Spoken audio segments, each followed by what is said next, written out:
Hey friends, welcome back to the channel. So today we're going to be talking about time management. Now time management is remarkably simple, but we tend to overcomplicate it. And there are a handful of simple habits that you can incorporate into your life that will just save you absolutely gallons of time. And if you can consistently do these simple habits, you'll be amazed as to how quickly they can stack up. And it almost feels as if you're playing a video game, but with the cheat codes turned on. And this is important, right? Because time is literally our single most valuable non-renewable resource. We can always make more money, but we can never make more time.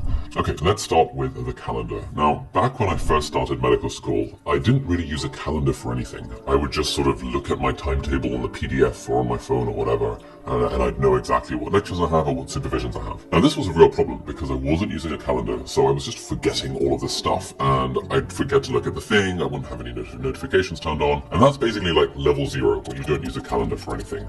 And then you graduate to level 1, where you start scheduling stuff into a calendar. If there is an appointment that requires you to be somewhere, you then put it in a calendar, and you look at the calendar regularly to know what you've got scheduled. Now immediately, this level 1 of using a calendar immediately adds a lot of time management skills to your life, because now you're not forgetting these things, and you don't have to use your brain as a storage medium for these random events. You can just delegate the remembering of these events to the calendar on your phone, for example. And so that's very good. But then level 2 is really where a lot of the gains are had, and level 2 is where you intentionally schedule things into your calendar, even if they're appointments with yourself. So for example, right now I've scheduled into my calendar that I've got a block for filming this video. That's an appointment with myself, and this is helpful because what it does is that it separates the planning of how we're going to spend our time with the doing of how we spend our time. And I sometimes like to think of this as the pilot and the plane. The pilot is deciding kind of where the plane is going, and then the plane is just executing and doing the stuff. And so usually at the start of the day or at the end of the week, I will time block my following week to figure out, okay, cool, in this upcoming week, where are the blocks that I want to go to the gym? Where are the blocks I want to film videos? Anytime an event comes in, like dinner with some friends on a Tuesday night, it goes straight into the calendar, because as long as I'm blocking the calendar in this level 2 mode effectively, it means I'm not going to forget what's going on, and it means I'm also going to be a little bit more intentional with how I use my time. And then the really fun aspect of the calendar habit comes at level 3, where you start blocking out what does your ideal day or your ideal week look like. Now, you might have seen me talk about this ideal week strategy before, but chances are you're still probably not doing it. And I get loads of emails almost every day from people being like, oh my god, I discovered your ideal week method, and then I tried it and it was actually really helpful. So if you're not yet doing the ideal week method, would 100% recommend it. Oh, and by the way, if you want to get your own template for this ideal week thing, it's sick. I've got my free one linked down below in the video description. You just click the link and I'll send it to you for free, so check it out. But essentially the idea is you create a new Google Calendar called your ideal week, and you block out what does an ideal ordinary week in your life look like. And so where are the filming blocks in my case, like blocks for work?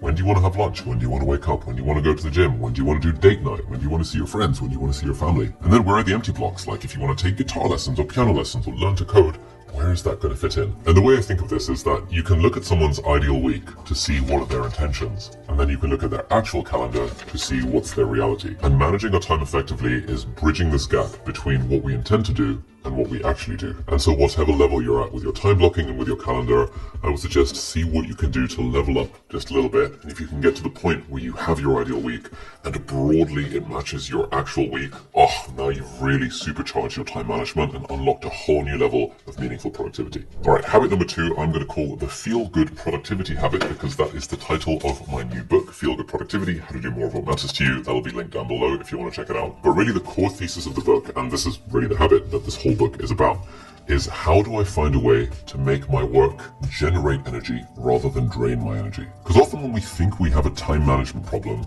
we don't actually have a time management problem, we have an energy management problem. Like if you think about your life, you probably do have some time that you're maybe not using intentionally, scrolling TikTok or Instagram or watching random YouTube videos, for example. And you're probably doing those things because there's something better you want to be doing while you're scrolling TikTok, but you feel like you don't have the energy. But a lot of us have to do things that we don't necessarily want to do. You might have a job, you might have studies, you might have kids that you have to look after, and maybe in some moments you don't want to do those things, but you have to do those things. And so the real challenge is, how do we find a way to make everything that we do a little bit more energizing rather than draining? And there's a bunch of strategies I talk about in the book, but the top level broad one, and why this book is called Feel Good Productivity, is because there is so much evidence that feeling good, i.e. generating positive emotions, is the thing that generates energy. And so the way I think of time management is like time management and like calendar blocking is like creating the container in my day.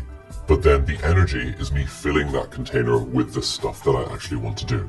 And if I have more energy, because I've generated positive emotions in whatever I'm doing, then it means that I actually have the energy to be able to use my time in the most intentional way possible. Whereas I can time block the absolute living daylights out of my calendar, but if I don't have the energy, I'm not going to do the thing. It's going to be in the calendar, but I'm not actually going to do it, which sort of defeats the purpose of the whole exercise. So if you're not asking yourself this question already, I would start asking it right now. What are the ways that you can make your work feel more energizing? Ask yourself, what is it that separates an energizing piece of work from a draining piece of work? And can you incorporate the energizers into the work itself? And this is exactly, the strategies we talk about in the book, so you can check the book out if you like as well. By the way, if you're looking for another really effective strategy for managing your time, you might like to sign up to Morning Brew, who are very kindly sponsoring this video. And Morning Brew is essentially a completely free daily email newsletter that updates you on all of the interesting news in the world of business and finance and tech.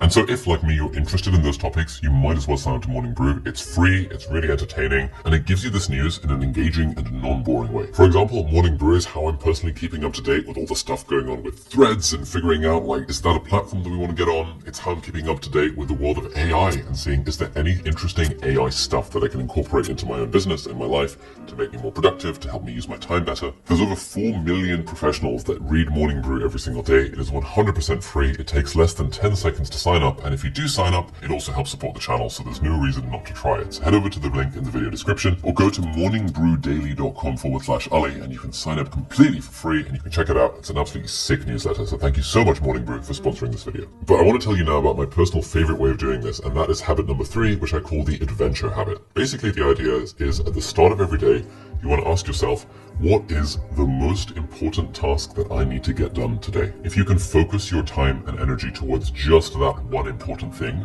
it means that if you can do that 365 days of the year, you'll be absolutely sailing by the end of the year. And the key thing is to limit this thing to one. There's only ever one important thing that you need to get done. And sort of the question in my mind is always okay, if I only accomplished one thing today, what is the thing that would make the biggest difference to my life? Now, sometimes this might be a work thing. It might be finishing a chapter of my book, or it might be filming a video. But often, it's not even a work thing. It's a life thing, like calling my grandma, or whatever the thing might be. But now I want to tweak this slightly, because that's sort of like old school, somewhat corporate terminology, the most important task. I don't really like thinking in terms of tasks, because tasks make me feel as if I'm a slave to someone, whereas actually, I have control over my life.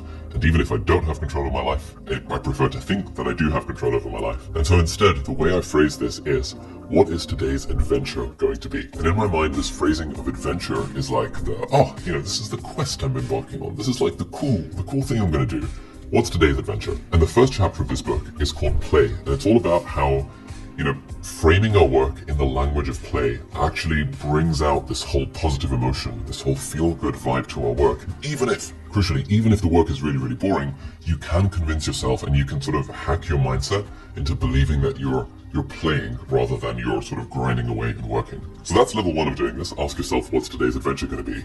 But then level 2 is where you give yourself a few optional side quests. But the idea is that you can define your daily adventure and then up to 3, ideally we want to limit it to 3, side quests that we want to do that day as well. And so today, for example, my main adventure is filming this particular video.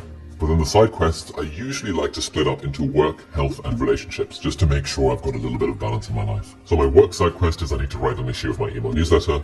My health side quest is that I want to go to the gym. And my relationship side quest is I've got date night with my girlfriend where we're going to see Hamilton. And it's going to be good vibes. And that's it. And just doing those things. A, defining what's the most important task, which I like to frame as a daily adventure. But then B, defining 3 side quests in work, health, and relationships. But you can, your mileage may vary. And on the days where I do that, I find my time management is absolutely supercharged and I feel way more intentional with how I spend my time. But on days where it's I wake up in the morning, I rush into something and I don't have that 10 minutes to think, to have a coffee and to think, what do I actually want to do with my time today? I find myself squandering all of my time. Next up, we have the focus habit. Now, there was a really interesting study that I came across in Harvard Business Review. And it was basically a study where they looked at employees throughout their workday. And they found that employees on average waste around 22 to 28% of their workday on distractions. And they found that the main reason they do that is through task switching. So for example, if you're working and you're trying to do a thing, but then you get a Slack notification or you get a WhatsApp notification or someone interrupts you for a thing, it takes ages to get back into the flow of what you were doing. And in an average workday for the average office worker, those interruptions make up 22 to 28% of the actual workday. And that is significant. That means over the course of a year, we are wasting 3 months, an entire quarter, 3 months of our life on interruption. And over the course of 40 years, which is like a career, we are wasting a whole decade, wasting a whole 10 years of our life through interruptions. If you take the single study and extrapolate out, obviously with all the caveats associated with that, being able to focus without interruptions is an absolute superpower and is another massive lever that we can use to save tons and tons of time and to be way better at intentionally using our time and our energy. Now, there are some interruptions that are obviously good. I call these welcome distractions. Again, I talk about them in the book if you would like to check it out. I'm going to stop plugging the book now. I call these welcome distractions. This is like, when I was at university, I would always leave my door open. Because if a friend comes along and wants to interrupt me while I'm doing my work, honestly, I would rather they did. Like, the point of university is to, the friends you meet and the social experiences that you have, and work is sort of